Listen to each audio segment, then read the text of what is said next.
ਅਸੀਂ star delta forward reverse इकट्ठा बना लेने जी सर। ठीक है।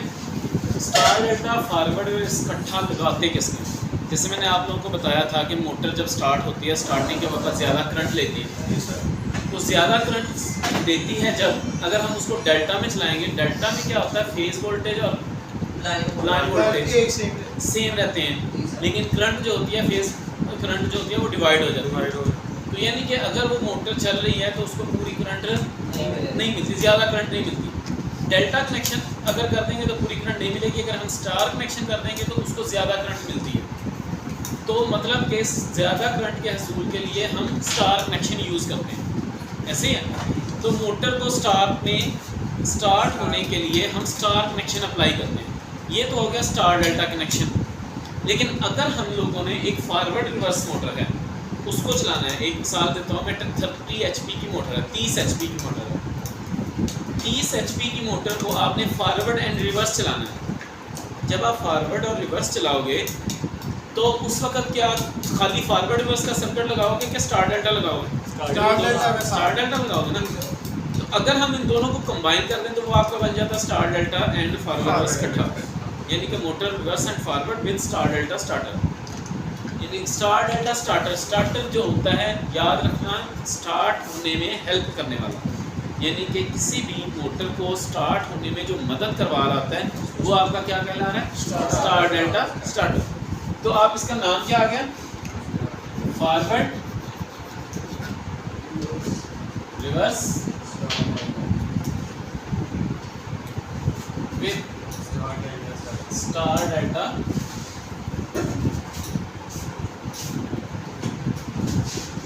स्टार्टर। ठीक है। तो हम स्टार डेल्टा स्टार्टर आप जहन में रहे वहाँ लगाएंगे जहाँ पर हमें पता होगा कि इस जगह पर मोटर जब चलती है तो स्टार्ट होने में ज़्यादा करंट लेती है, लेकिन उसी मोटर को हमने फॉरवर्ड और रिवर्स पे भी चलाना है, वहाँ पर हम चलाएंगे। अब इसका तरीकाकार मैंने आपको पहले भी समझाया हुआ है कि किस तरह इसकी कंट्रोल और पावर डायग्राम बनानी है। तो कंट्रोल डायग्राम भी मैं समझा रहा हूँ और पावर भी दोबारा समझा रहा हूँ। तो कंट्रोल डायग्राम में सबसे पहले हम लोग लगाते हैं फेज। फेज लगा के आपने इसको दे देना सीबी को, सर्किट ब्रेकर को। सर्किट ब्रेकर को हम फेज के सीरीज में लगाते हैं जिसमें न्यूट्रल वगैरह नहीं होता, यानी कि फेज में सीरीज में लगाने का मतलब है कि फेज इन होता है और फेज इसका आउट होता है। यानी कि हम एक सर्किट ब्रेकर लेंगे, सिंगल सर्किट ब्रेकर, इसमें हम फेज देंगे और फेज हम आउट निकालेंगे, ये सीधी वो लगाओ। ठीक है। इसके बाद हम लगाते हैं ओवरलोड रिले। ओवरलोड रिले जो होती है उसके पॉइंट्स होते हैं normally open and normally close. हम लोग डील करते हैं नॉर्मली क्लोज पॉइंट्स को। ठीक है। रिले का काम होता है जब आपका शॉर्ट सर्किट होता है तो या कोई फॉल्ट आता है तो फॉल्ट होने की सूरत में उस रिले ने एक सिग्नल जनरेट करना है, वो सिग्नल देना है इस ब्रेकर को और इस ब्रेकर ने फ़ौरन उस सर्किट को सिग्नल को मसूल करके सर्किट को तोड़ देना है। समझ आ रही है? तो इसका पॉइंट नंबर हम यूज़ करते हैं 95 एंड 96। ये फेज़ आपका फिर निकला है, यानी कि फेज़ इन हुआ और फेज़ ही आउट हुआ। अब इसके बाद पुश बटन जो होता है आपका दो टाइप्स होती है। एक पुश बटन होता है नॉर्मली ओपन और नॉर्मली क्लोज पॉइंट, उसके दो पॉइंट्स होते हैं। जैसे मिसाल देता हूँ, ये आपका एक पुश बटन है, इसको आपने इस तरह लगाया हुआ है, इस वक्त ओपन हालत में है ये, लेकिन है ये नॉर्मली क्लोज, क्योंकि जब हम इसको छोड़ देते हैं तो ये इन पतरी के साथ इस तरह जुड़ जाता है। तो ये है आपका NC पॉइंट। ये नॉर्मल हालत में इस तरह होता है, जब हम इसको दबाते हैं तो वो इस तरह आ जाता है, तब ओपन होता है। लेकिन जब हम इसको नॉर्मल हालत में छोड़ दें तो इस वक्त सप्लाई जो होती है इसमें से पास आउट हो रही होती है, ये सप्लाई को as it is pass out करवा रहा होता है। इस चीज़ को सेम में रखना। अब इसी तरह पुश बटन नॉर्मली ओपन भी होता है। नॉर्मली ओपन में क्या होता है कि ये नॉर्मल हालत में इस तरह ओपन होता है, नॉर्मल हालत में इसमें से करंट पास आउट नहीं होता, लेकिन जब हम इसको प्रेस करते हैं तो प्रेस करते ही ये अपनी हालत कुछ इस तरह से बना लेते हैं, ये इसके साथ कॉन्टैक्ट जुड़ जाता है। लेकिन ये नॉर्मल हालत नहीं है, ये नॉर्मल हालत इसकी ये है। तो नॉर्मल हालत में ये ओपन होता है, जैसे ही हम इसको छोड़ेंगे तो ये पुश जो है इसका पतरी जो है वापस आ जाती है। ठीक है, जैसे आप लोग ये पुश बटन यूज़ करते हैं, इस पुश बटन में देखें 2 पॉइंट्स बने हुए हैं, नॉर्मली ओपन और नॉर्मली क्लोज। इसके 2 पॉइंट्सों के दरमियान, इनके दरमियान में पतरी इस तरह जुड़ी हुई है, तो जिसके साथ जुड़ी हुई है समझ जाएंगे वो ये है आपका NC पॉइंट। जिसके साथ नहीं जुड़ी हुई वो आप समझ जाइए दो आपके NO पॉइंट है, नॉर्मली ओपन पॉइंट। तो हम यहाँ पर यूज़ करते हैं नॉर्मली क्लोज पॉइंट। क्लियर? हमने करंट पास आउट यहाँ से करवानी है, हमारी करंट इस पुश बटन से ऑफ पुश बटन से होने के लिए हमने इसको ऑफ के लिए लगाया था, होते हुए गुजर रही है। और ये कौन सी साइड है? NC। क्लियर? NC से हम क्या करते हैं, दोबारा नेक्स्ट इसको NO पुश बटन में देते हैं। क्लियर? NO पुश बटन के बाद हमने इस पुश बटन से जिस चीज़ को ऑन करवाना होता है, जिस कनेक्टर को ऑन करवाना होता है, उसकी हम क्या करते हैं? होल्डिंग। अब मिसाल देता हूँ, मैं ये लगाता हूँ फॉरवर्ड के लिए। ठीक है, फॉरवर्ड के लिए मैंने कौन सा लगाया? PP NO normal open push button लगाया। अब ये किसको ऑपरेट कर रहा है? जाके फॉरवर्ड के कनेक्टर को। मैंने फॉरवर्ड के कनेक्टर का लिए फॉरवर्ड कनेक्टर C1 लिखा है मैंने, या आप K1 लिख लो। रिवर्स के लिए मैंने रखा है K2, डेल्टा के लिए मैं रखता हूँ K3, स्टार के लिए रखा है मैंने K4। अब यहाँ पर मैंने K1 को ऑपरेट करवा दिया। ठीक है, अब इस चीज़ को जहन में रखना, जब भी आप पुश बटन लगाते हो तो इसमें क्या होता है, देखिए जब आपने ऐसे पुश बटन दबाया, पुश दबाया, जब दबाएंगे वो ये हालत हो जाएगी। जब ये हालत होगी उस वक्त करंट पास आउट करके इसके कनेक्टर को ऑन करवा देगा। ऐसे ही है, जैसे कनेक्टर ऑन होगा, लेकिन जब आप इसको पुश बटन को छोड़ देंगे तो करंट इसको मिलना बंद हो जाएगा, तो आपका सर्किट बंद हो गया। ऐसे ही है ना। अब अगर गौर करें आप लोग तो फेज जो है आपका यहाँ से CB में से आ रहा है, 95 में से भी गुजर रहा है, इस पॉइंट तक आपका फेज आ रहा है, ना इस फेज तक, पॉइंट तक। अब इस पॉइंट से आगे तब जाएगा जब ये पुश बटन इसके साथ जुड़ेगा। जब पुश बटन जुड़ेगा तो ये ऑन हो जाएगा। अब जब आप इसको छोड़ देंगे ये फिर से ऑफ हो जाएगा। तो हमें कुछ ऐसा करना होता है जिससे ये जो है, हम पुश बटन को छोड़ भी दें तो एक बार ऑन करने से वो ऑन ही रहे, उसको हम कहते हैं होल्डिंग करवा देना। तो हम इसकी होल्डिंग करवा देंगे। होल्डिंग के लिए हम इसके कनेक्टर के नॉर्मली ओपन पॉइंट यूज़ करते हैं, 13 and 14 NO। और ये किसके कनेक्टर होंगे? पॉइंट्स होंगे, कंट्रोलिंग पॉइंट्स। ठीक है जी, कंट्रोलिंग पॉइंट हमने यूज़ करके इसको हमने सप्लाई दे दी। यहाँ तक समझ आ गई है? ठीक है। अब होगा क्या, जब आप इसको पुश करके छोड़ेंगे, एक बार पुश करेंगे, करंट कनेक्टर ऑन हुआ K1, जैसे ही K1 ऑन होगा उसी वक्त K1 का नॉर्मली ओपन जो है वो क्लोज में तब्दील हो जाएगा। जब क्लोज में तब्दील होगा तो करंट यहाँ से जाने के बजाय अब जब आप इसको छोड़ देंगे तो करंट इस रास्ते से होता हुआ इसको मिलेगा। ठीक है ना, समझ आ रही है ना? इस रास्ते से होता हुआ इसको मिलेगा और ये कनेक्टर ऑन हालत में रहेगा। लेकिन जब आप इसको एक बार सर्किट को तोड़ देंगे ऑफ पुश बटन से, तो क्या होगा, ये कनेक्टर के पॉइंट जो क्लोज हो चुका था वो दोबारा ओपन हो जाएगा और सप्लाई आपकी इस जगह पर और इस जगह पर मौजूद रहेगी, NO के एक साइड पर, और साथ ही 13 के कनेक्टर के 13 नंबर पॉइंट में सप्लाई ऑन रहेगी। ये आपका हो जाएगा सिंपल DUL बन गया। सिर्फ एक कनेक्टर को आपने ऑन करना है। अब इसी को मैं आपको बना देता हूँ। ये इतना सा DUL है, डायरेक्ट ऑन एंड स्टार्टर है, ये एक कनेक्टर के लिए होता है। जब आप एक सिंगल मोटर को आपने सिंपल सिर्फ DUL डायरेक्ट चलाना है आपने, उसके लिए। अब इसी को कन्वर्ट कर देते हैं फॉरवर्ड एंड रिवर्स में। अब देखिए, इसी पुश बटन से एक वायर और लेंगे, वो ले जाके आपने दे देनी है रिवर्स के पुश बटन को। रिवर्स के लिए मैं normally open push button use करूंगा। क्लियर? तो ये कौन सा पुश बटन है? रिवर्स का। और ये कौन सा? NO। और ये आपका PP पुश बटन। अब सेम वही पोजीशन जो हमने यहाँ पर की थी इस पुश बटन को चलाने के लिए कनेक्टर के साथ चलाया था ना, अब इस कनेक्टर से सप्लाई दे देता हूँ मैं पुश बटन से दूसरे कनेक्टर को, रिवर्स के कनेक्टर को। ये A1 है, इसके एक्सिलरी पॉइंट्स,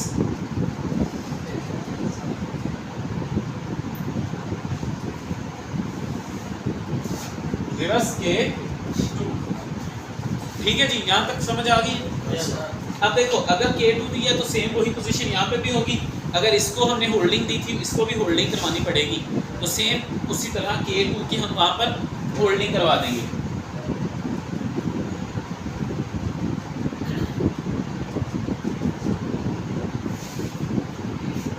ले जी K2 की होल्डिंग हो गई, 13-14 नंबर पॉइंट यूज करके मैंने इसकी होल्डिंग करवा दी। अब इसको एक बार पुश करूंगा, अब आपका करंट 4 जगह पर मौजूद है, गौर करिए जरा, इस जगह पर भी मौजूद है, इस जगह पर भी मौजूद है, यहाँ पर भी आ गया, यहाँ पर भी आ गया, ऐसे ही है ना। जब मैं इसको दबाऊंगा तो करंट यहाँ से पास आउट करके यहाँ जाएगा। जैसे कनेक्टर ऑन होगा आपका, कनेक्टर के ऑन होते ही ये नॉर्मली ओपन पॉइंट जो है ये क्लोज होगा, और क्लोज होते ही आप जब इसको छोड़ देंगे तो करंट आपका इस पॉइंट से होता हुआ इसको मिलता रहेगा और कनेक्टर आपका ऑन रहेगा। लेकिन यहाँ पर एक सिचुएशन आ जाती है कि कहीं हम फॉरवर्ड और रिवर्स इकट्ठे ना दबा दें। जब इकट्ठे दबा देंगे तो मोटर फॉरवर्ड चलेगी या रिवर्स चलेगी, तो ऐसी सिचुएशन से बचने के लिए हम इसकी इंटरलॉकिंग करते हैं। इंटरलॉकिंग क्या होती है कि इसके पॉइंट्स जो हैं, इसको A1 को सप्लाई देने से पहले, इसके A1 को K2 के A1 को सप्लाई देने से पहले इसकी लाइन जो थी वो K1 के NC पॉइंट में से गुजार देनी है हमने। ठीक है, हम NC पॉइंट यहाँ पर यूज़ करेंगे, नॉर्मली क्लोज पॉइंट इसके K1 के। अगर K2 को चलाना है K1 से हमने इंटरलॉकिंग कर दी। अब same as it is K2 को हमने K1 को चलाना है तो इंटरलॉकिंग किसकी होगी, K1 से, K2 से। NC पॉइंट K1 को हमने इंटरलॉक किया है K2 के NC पॉइंट के साथ, तो ये हमारी इंटरलॉकिंग होगा। यहाँ तक आपका क्या हो गया, ये आपका फेस चल रहा था, ये आपकी क्या हो गई न्यूट्रल। यहाँ तक आपका सिंपल बन गया फॉरवर्ड एंड रिवर्स। इस चीज़ की समझ आ गई है, कर लेंगे फॉरवर्ड एंड रिवर्स। DUL भी इसी में आ गया आपका, फॉरवर्ड रिवर्स भी आ गया। अब आपने यहाँ पर करना है star delta with star delta आपने करवाना है। ठीक है जी, तो हम इसको साफ कर लें।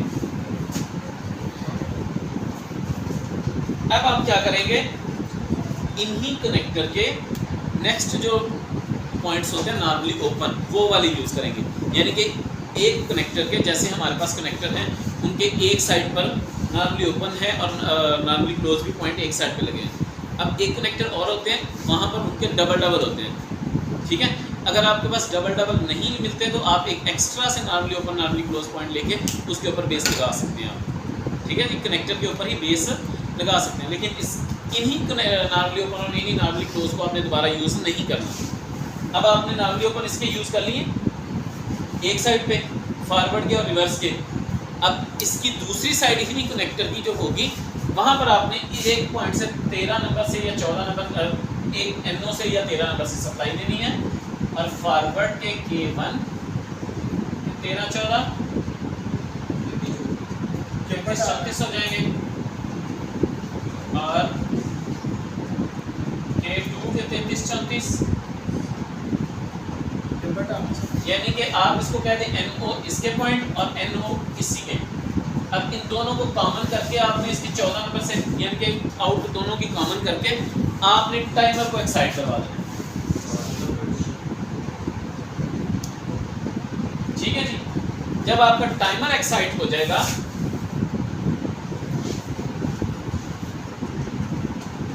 टाइमर को एक्साइट करने के लिए 7 नंबर से आप सप्लाई देते हैं और 2 नंबर से नेगेटिव निकाल देते हैं।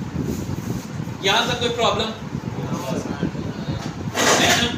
अब हम क्या करेंगे, जब हमारा टाइमर एक्साइट हो जाएगा, टाइमर एक्साइट करने के बाद टाइमर से आपने सप्लाई निकालनी। टाइमर के पॉइंट्स होते हैं, मैं फिर समझा दूँ आपको, 1 2 3 4 5 6 7 8। अब मैंने आपसे बताया कि टाइमर का 7 नंबर को हम सब पॉजिटिव सप्लाई देते हैं और 2 नंबर को हम नेगेटिव वायर देते हैं। सप्लाई मिल गई टाइमर को, टाइमर अपना काम शुरू कर देगा। यानी कि ऑन हो जाता है। जब आप इसको सप्लाई देते हो टाइमर ऑन हो जाता है। लेकिन टाइमर से 8 नंबर जो होता है 5 के साथ जुड़ा होता है, नॉर्मली क्लोज, NC पॉइंट, ठीक है, नॉर्मली क्लोज होता है। और 6 नंबर जो होता है इससे नॉर्मली ओपन होता है। ऐसा समझ लें इसके साथ एक पत्री होती है, जो पत्री 5 के साथ 8 से 5 के साथ जुड़ी हुई है और 6 के साथ ओपन है। सेम एज इट इज ये वाली साइड 1 और 4 जो होता है ये क्लोज होते हैं और 3 नंबर जो होता है इसके साथ ओपन होता है। अब आपने पॉजिटिव वाले दे दिए, पॉजिटिव से आपने एक जंपर डालना है, जंपर डाल के वो 8 नंबर तक ले आएंगे। ये आपने जंपर डाल दिया, ये 8 नंबर तक आपने सप्लाई दे दी, ठीक है जी। 8 नंबर को आपने सप्लाई दी, 8 नंबर से सप्लाई अब कौन सा पॉइंट है ये वाला, ठीक है। अब इसके नॉर्मली क्लोज और पॉइंट नॉर्मली ओपन कौन सा है, NC पॉइंट आपका आ जाएगा 5 नंबर, यही है ना 5 पॉइंट। NO पॉइंट कौन सा है आपका 6 पॉइंट। क्लियर, यहाँ तक ओके।